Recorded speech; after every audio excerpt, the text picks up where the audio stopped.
The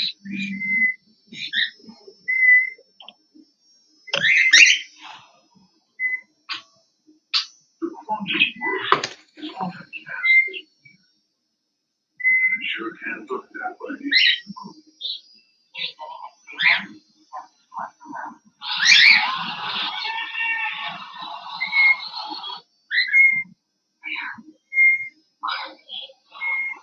But what is quantum physics?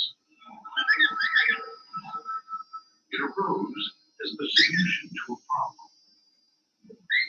Science during the 19th century had investigated smaller and smaller amounts of matter and energy. But by the first 2 decades of the 20th century, the existing line between the physics of particles and the physics of waves had grown merged. Especially when trying to understand the fundamental nature of light. Sometimes it really is important to describe light as a wave, as an extended object that's waves in space and travels over time. Analogies to ocean waves and water. Other times, like how Einstein began to describe, it really does describe aspects of light as if it was a collection of particles that travel almost like a sugar. Ultimately, the answer was a new quantum mechanics, which included an amalgam of ideas about both particles and waves. Its earliest formulation dates back roughly 100 years. In 1927, in Brussels, where the world's leading physicists discussed. And there was a lot to discuss. Because quantum mechanics represented a radical departure from the previous paradigm of physics, what we call today classical physics. Hey, did you see me on that camera?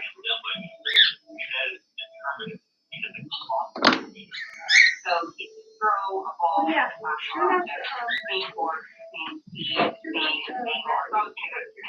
right? I gotta go back to the store. Exactly the thing of the whole world Turn off the light. battery. A lot of the things. You can exactly predict what everything is going to do. Arbitrarily or in the future and into the past. Right, Southie? Yeah, I can see you over there. Can you? Where? You're right there. I know, but from my nose up or what? That right here. Pretty good. It looks random, right? But How do I actually look? it's deterministic. Well, what you need to do is you need to be over there when Laura calls and then talk to her. We'll close those curtains. If it's sunny, and it'll look really good with those curtains because they're colorful. Yeah, I'll be right That's back. right now. Huh? That's right now. Yeah. The one that only allowed for probabilistic prediction about observations. Probability in quantum physics is different. Because even if we have the most complete description that the laws of physics will allow us to have, typically we're unable to predict precisely what we'll see when we observe a quantum system. Quantum scientists, we can know everything there is to know about the setup right now. And still, we want to make a measurement of it in the future. The best we can do is say, there's a 50% chance of getting this outcome, 30% chance of that, 20% chance of that. In quantum theory, probabilities are not a measure of what we don't know. They're just a constraint to the quantum theory. We cannot get around it. That is impossible. Some physicists raised on determinism.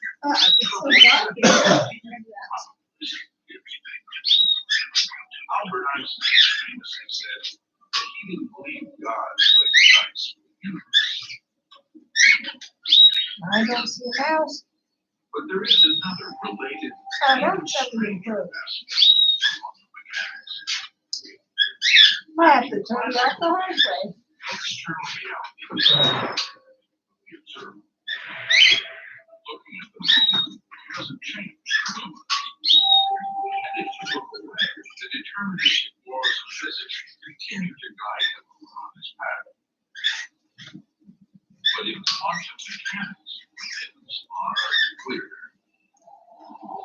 The basic idea of quantum mechanics, the thing that we really struggle to get our heads around, physicists, is that unlike any other version of physics, quantum mechanics separates what happens in a system when you're not observing it, what we see when we measure.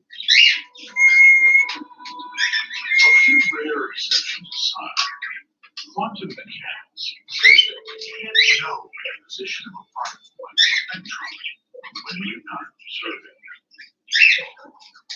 At best, it can only be described mathematically as a wave. Its exact position is probability. But at the moment that the particle is observed, the probabilistic wave function collapses to one specific location. To the observer, who never sees this wave quality, it is like the particle was a part of all. That opens up a whole world of questions. So what happens to the observational outcomes that are not observed? What comes out, which outcomes are going to happen? Still working to measure. During the mysterious period, when the particle is considered neither here nor there, it is said to be superposition. It is a combination of all the possible outcomes. Why do you like going out there? Is it like everywhere at the same time? Is it nowhere at all? Is it in one place and you just don't know? All of those questions are actually outside of what quantum mechanics is. It's not part of the theory. So if you ask me, your guess is as good as mine. That's the best I can do. For most people, quantum mechanics remains deeply unintuitive. And yet, it has proven itself again and again by making predictions with uncanny accuracy. In practical terms, it is the most successful theory science has ever produced, and it has shaped our modern life. Quantum physics has not just been important, it's been revolutionary. It's completely changed the way we used to live and the way we live now. Take our sense of time. It's so measured.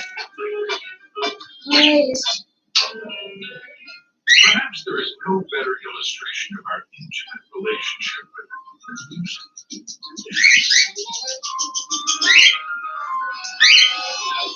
The underlying movement of tango relies on beat, which is reliant on timing, which creates synchronization. To create a truly exclusive dance, it's not enough to just be synchronized on a beat.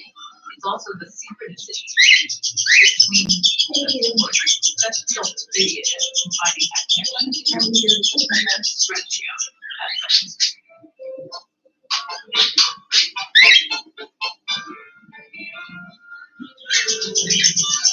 Tarot fortune is a chant of passion.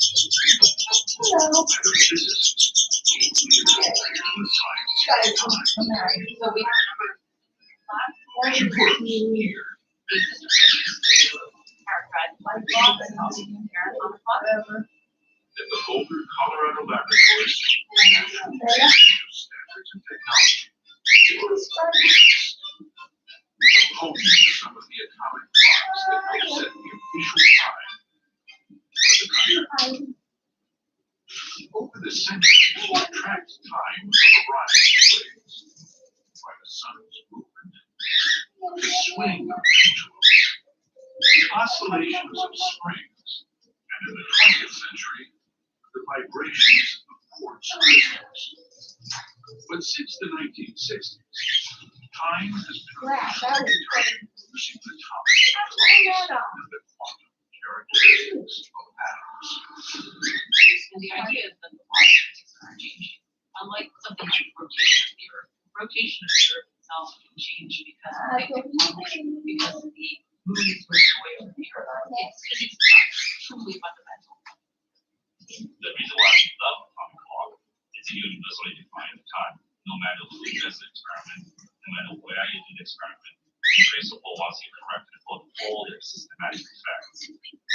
It's the same time, no matter where. The consistency of atomic clocks arises from the very nature of atoms. Atomic clocks depend crucially on quantum physics of atoms. You have the nucleus around which there are electrons in certain energy levels. These energy levels are possible energy states that the electron can have inside the atom. An electron can only be at certain energy levels, not in between.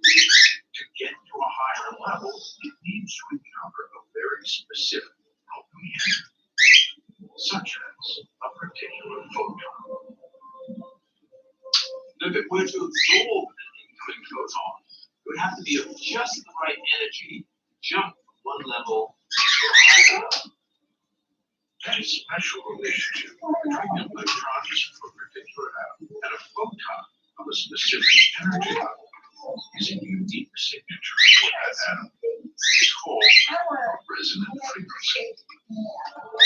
These characteristics of this atom give us a very specific frequency standard that we can use to build a timekeeping device. Atomic clocks work in different ways, but they all use a specific type of atom or molecule as a reference to locking the frequency of an electromagnetic wave, whose oscillations provide the ticking of the clock. Today, a second is officially defined by counting the oscillations of the primary resonant frequency of a cesium-133 atom. That's over 9 billion oscillations per second. And you interact with that time reference more than you might think. For example, the Global Position System, GPS.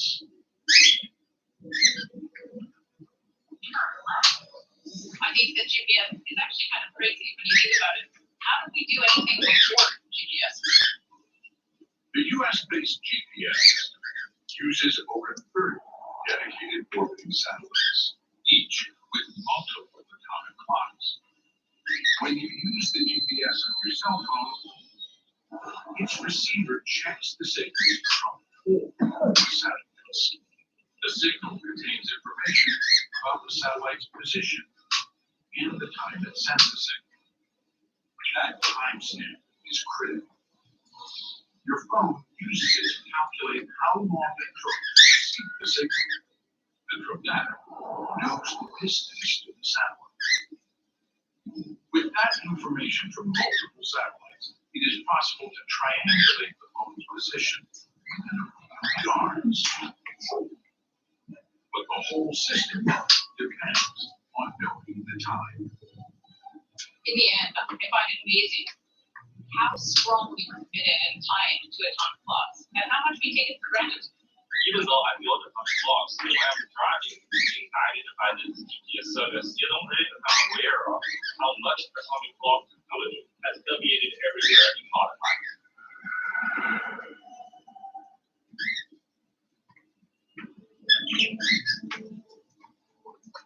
Have you had a chance to look at more systematically varying the ET? June is a physicist with joint appointments. This, the University of Colorado Boulder, and the Joint Institute, children. But if you lock the exact number together and see whether that disappears, He works on a new generation of atomic clocks, known as optical atomic clocks. While cesium clocks use microwaves, optical clocks use lasers, which run at higher frequencies. That also means using different atoms. Instead of cesium, June's work mostly uses strontium atoms.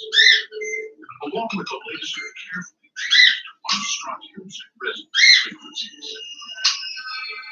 It puts one of the strontium electrons into superposition, so it is both excited and unexcited at the same time, creating what June calls a quantum pendulum. This pendulum's making the speed of nearly 1 million billion cycles per second. Going back and forth, and its position creates the quantum pendulum. And when it comes to accuracy, more swings or higher frequency equals more precision. If you think of swings as marks on a ruler, the more marks you have, the more exactly you can measure it.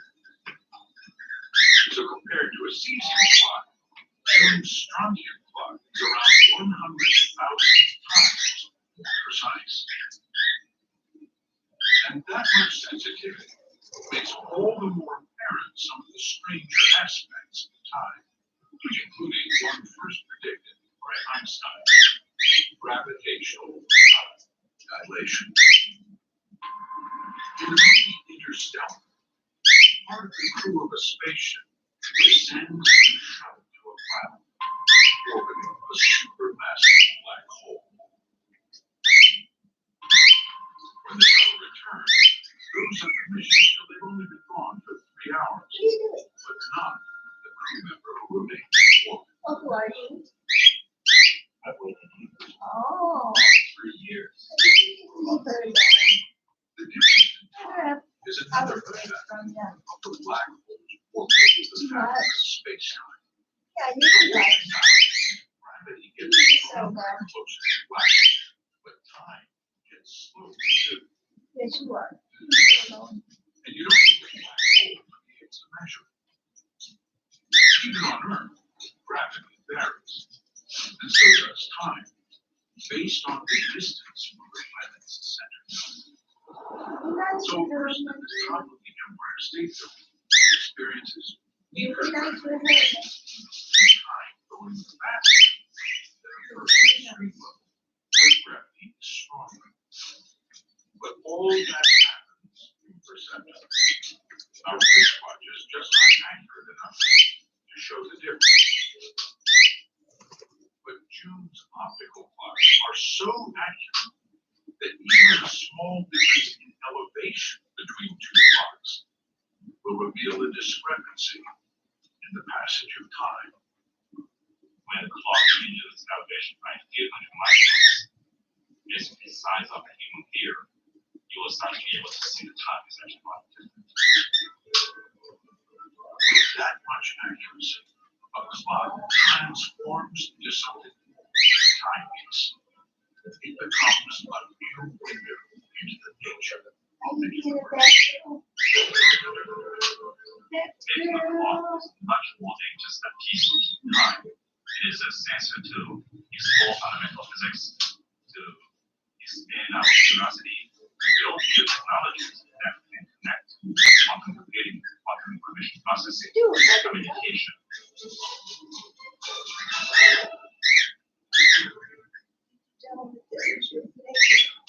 Central to making June's precision atomic clocks work are ultra-stable lasers, which themselves are also quantum technology. They date back to the 1960s. We're looking at an industrial laser.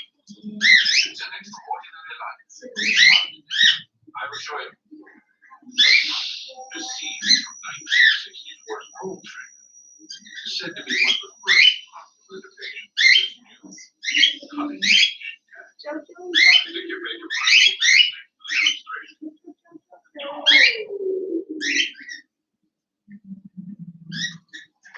Today, lasers are everywhere.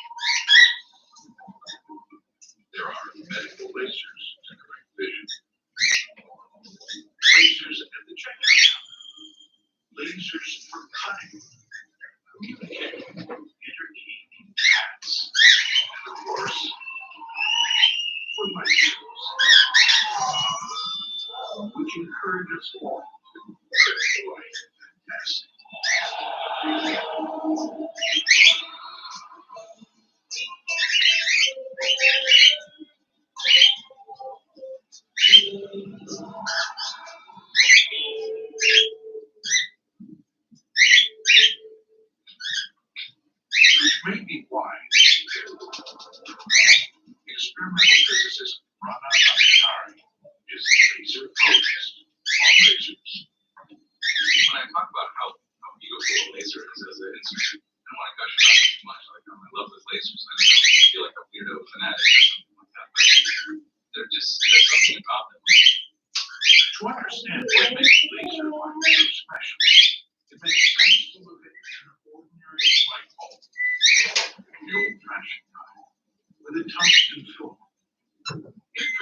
light through thermal radiation. An electric current passing through the filament heats it up. Its tungsten atoms become excited and vibrate at different speeds, which causes them to emit photons in all directions across a variety of wavelengths. Compared to a laser, this is chaos. The way to think about a light bulb is something like we're just people all singing at different pitch, so it's like a rock concert audience. But the laser is more like if you go to Juilliard or Berkeley School of Music and you go to a concert, it's like a choir of people who have got perfect pitch. But it's a choir of something like trillion people singing at the same time. Same note. That's because laser light is generated in an entirely different way. A fact hidden in its name, stimulated emission. Let's say we have inside an atom an electron that's at some excited state, some higher energy level. Now, a photon just the right frequency passes by the atom.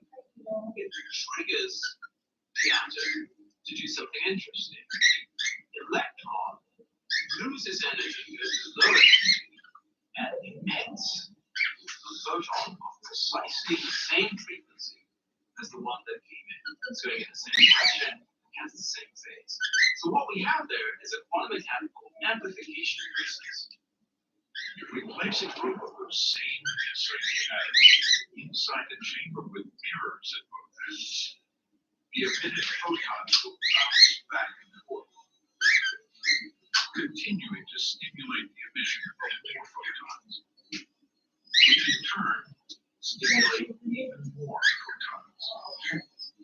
One of the mirrors is only partially reflected. It allows some of the light to escape.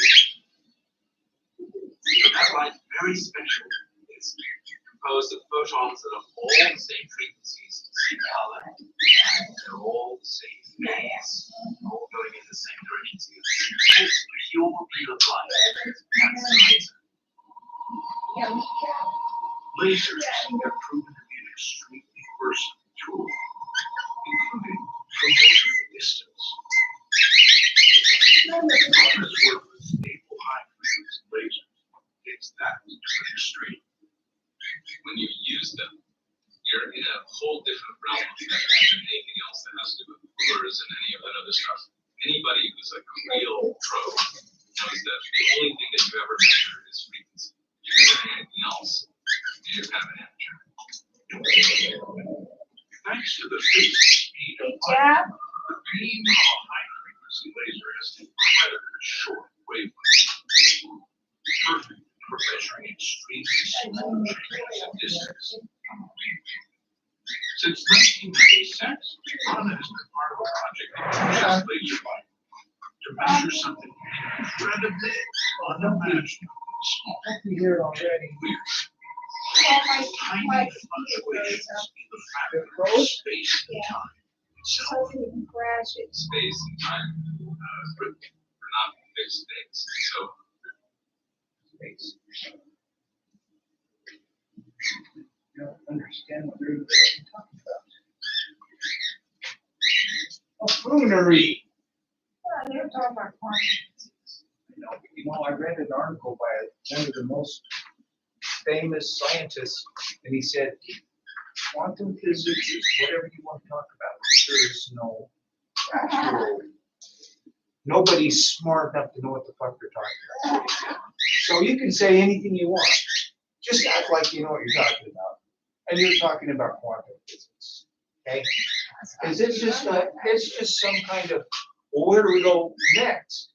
Well, quantum is really a cool word. Physics. Okay, that's all they did. They took two cool words and slapped them together. What do you mean quantum physics? It's quantum, it's more than just physics. It's quantum physics. So don't get your feelings hurt. You figure you don't know anything about it because nobody does. You remember that show? What the Big Did, Yeah. That's what it was like. Oh, they were? Looks like it's still on. Sure didn't come back up. I can see people. I can't move my mouse.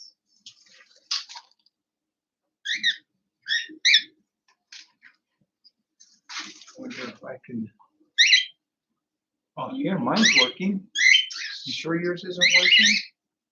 Yours isn't working. Oh, somebody knocked you off the road. Oh, no wonder. Better than it is. Hi, I've got great news. I've arranged everything. Louis, you're gonna give a concert. Concert? Yes, Saturday matinee, the hospital benefit. Is there an audience? Oh, yes, it'll just sell out at least 500 Well, people. computer crash. I don't know if that registered or not. For anyone tuning in, I can't help the TV. It's in the background and I can't do it. But I just wanted to touch on that on the pictures at the beginning of this guide. I don't know, what is it, 45 minutes or so? Just wanted to tell you that that is Ladybird and Lulu. And I took that picture.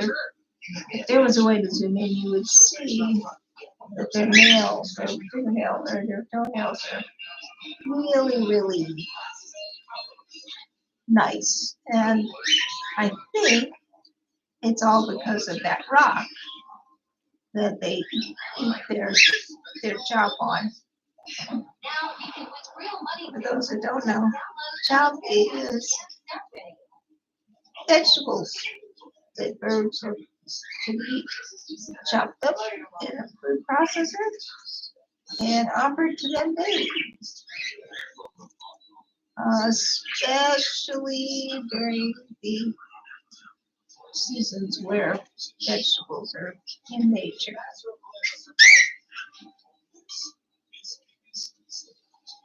And in any event, the whole point of this picture, I think, was to show off my little babies and to show some people that a rock, a dish made from a rock,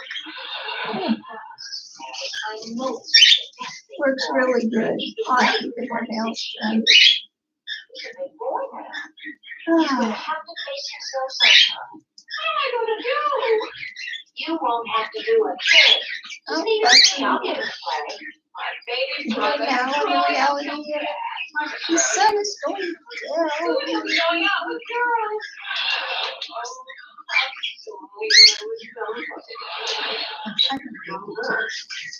Oh, she's just without Louis. Sitting right here, just not in the camera. It's a little bit too dark. I am kind of responsible. I got into it. Besides, he's a great guy, and he should be heard.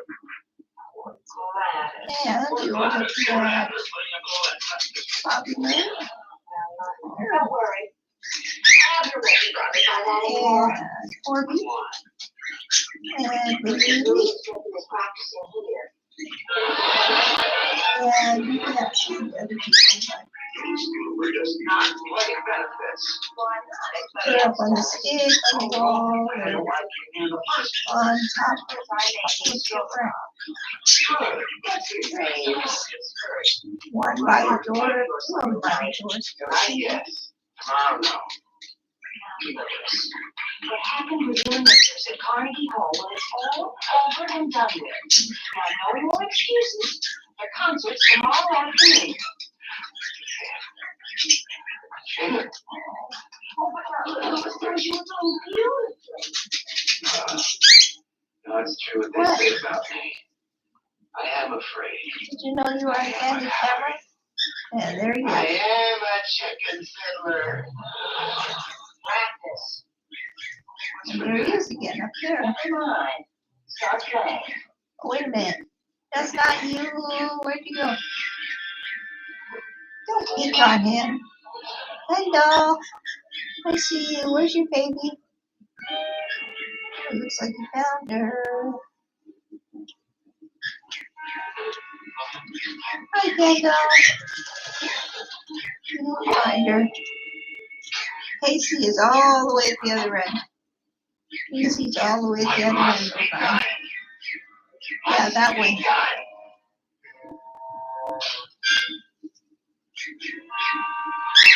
Oh, you had it right in the first place.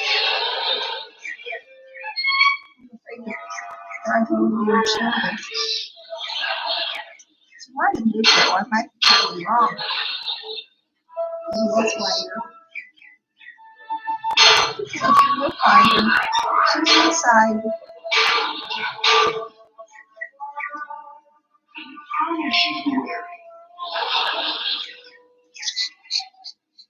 Hey. Little whippersnapper.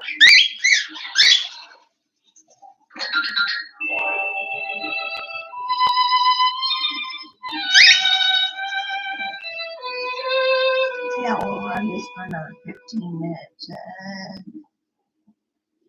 I'm glad to see you're still practicing.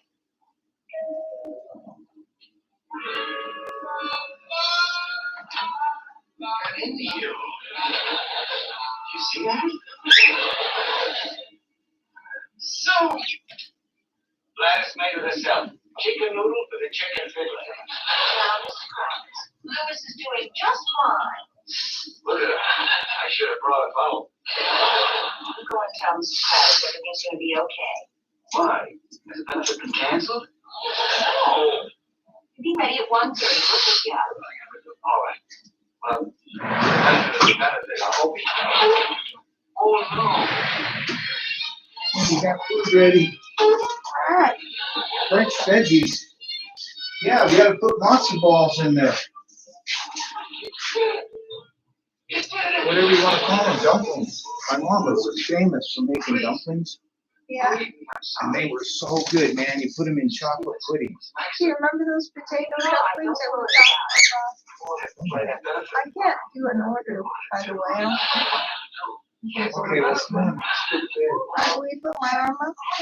No, it's a day. Oh,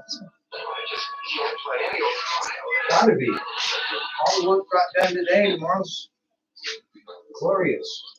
oh, I didn't feel like I got a lot done We today. got more work. I mean, we're farther along than we were a year ago, the whole world.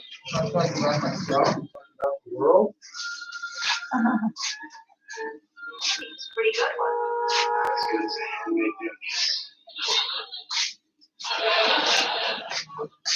Uncle stole by Putin. If you don't want World War III, then tell Zelensky to go find a job. You know? Zelensky doesn't have a place to go to, man. He's gonna have to move to France. I don't think he can go to Germany. Maybe he could. Gladys, what happened? So we have time to. What? We have time. Fiddler strikes again.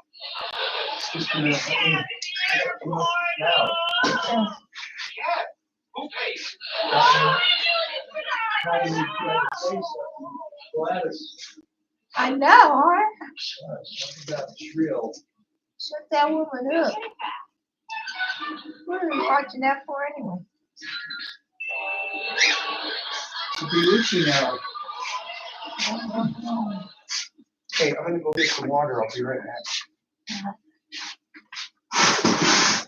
I need to get out of here. Sure. Okay. Yeah, I just gotta go get water. I'll be right back. Okay. Don't take it down. Okay.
maybe cost me $7.50 for gas. No, you don't do that. No.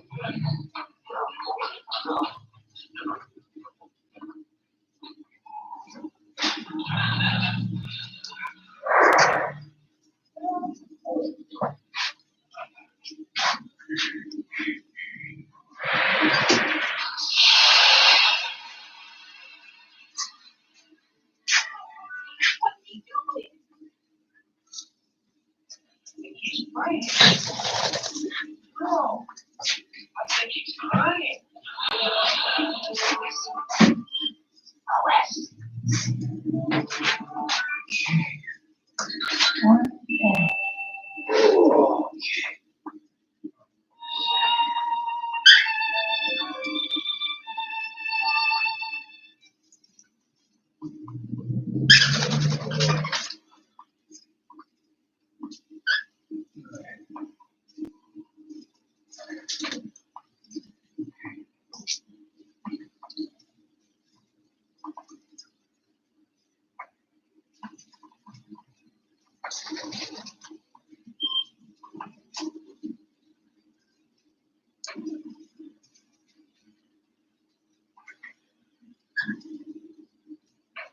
You're not acting grateful enough. You're not being thankful. Donald Trump is the leader of Ukraine. During our ongoing coverage, former United States Ambassador to the United Nations, former National Security Advisor to President Obama, Ambassador Susan Rice was here. Ambassador, your reaction?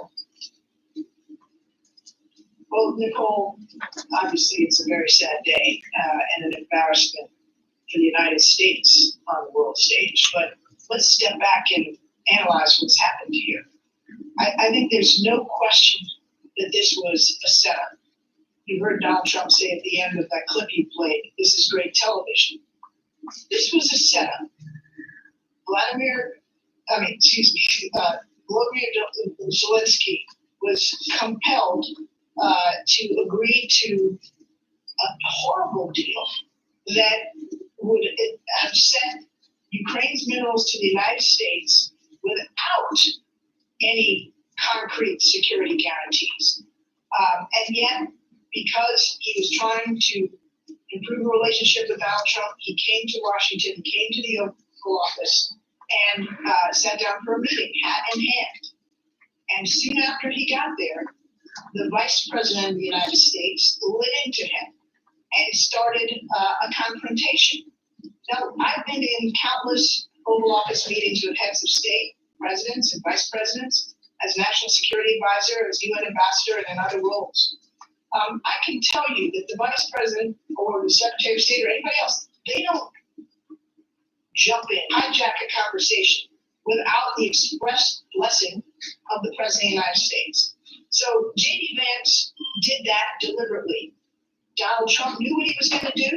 And I think, as he said at the end, because he can't, help himself, this was a setup for the camps. It was a play to his base, but above all, it was a play to Vladimir Putin, to show fealty to Vladimir Putin, and to try to humiliate Zelensky. But Zelensky didn't play along with the script, because Zelensky's got dignity and guts, and Zelensky has people that he democratically represents. And as a result, he couldn't sit there in silence as lies were being told about how the war was started, whose responsibility it was, et cetera, et cetera.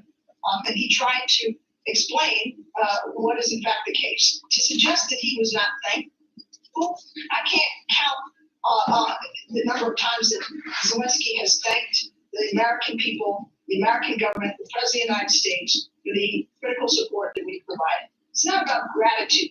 It was an effort to humiliate him, to scuttle the U.S.-Ukraine relationship so that Trump no longer feels any obligation to provide support, and to hand U.S. interests and Ukraine and potentially Europe to Putin on a silver platter.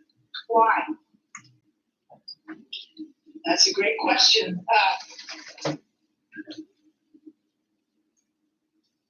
Susan, we're gonna unfreeze you. I wanna play some more of the president in the Oval Office if we have more of that.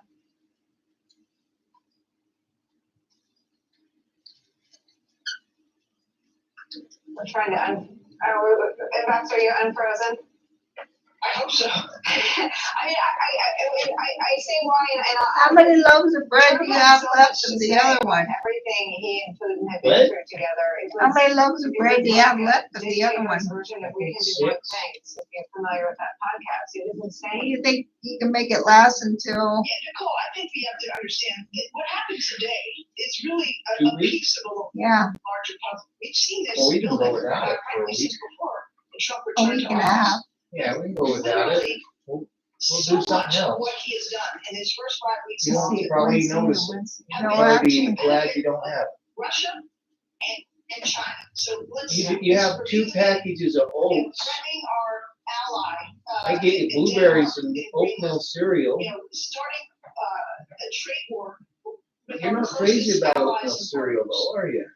Trying to, Uh, you know, create a In the conflict with winter, Canada, there's and trying to pretend to relegate it to the 51st state. something in it like Got cranberries to or Munich peaches and basically trying to blow up the NATO and alliance. maybe banana. Pulling the Kinda United pushy States with Agency banana. for International Development 100% off the map and retreating. Proposing to cut 8% a year from the Department of Defense and literally dismantling the federal government and eviscerating it. That is not in any way, shape, or form in the national security interests of the United States. We are not only alone and alienated from our closest allies in Europe and Asia, as we heard from Turnbull, but worse, we have aligned ourselves completely. Yeah, everything's with shut Russia, down. who is aligned with China, North Korea, and Iran. So in 5 weeks, we flipped the script, and we are Anybody on the floor? dangerously isolated and cast our lot Yeah. with adversaries who Yeah. truly do not have our interests. Anybody on the floor? I mean, Andrew Nassios, who was the head of USAID, We went. George W. Bush, was on Blue the program bugs. and made the argument that USAID keeps us safe it kept us safe from another 9/11 in the years after 9/11, because by stemming catastrophe and human suffering, you also counter extremism